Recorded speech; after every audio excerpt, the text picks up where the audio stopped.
Hindi lang operasyon, kundi puso at malasakit. Yan ang ipinamalas ng mga tauhan ng Regional Police Community Affairs and Development Unit 4A matapos silang maghatid ng saya sa mga bata ng isang bahay ampunan sa Tanawan City, Batangas.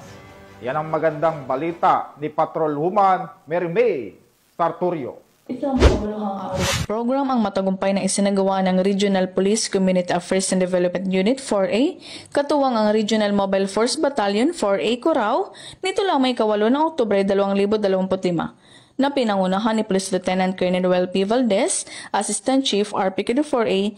Layunin ng programa na magbigay ng tulong at saya sa mga nakatatandang naninirahan sa Santa Ana, San Joaquin, Bahay Ampunan Foundation Incorporated sa Barangay Altura Bata, Tanawan City, Batangas. Sa pamamahagi ng mga food packs, naipadama ng mga personahe ng unit ang kanilang malasakit at suporta sa mga residente ng tahanan. Isang lugar na nagsisilbing kanlungan at tahanan para sa ating mga nakatatanda.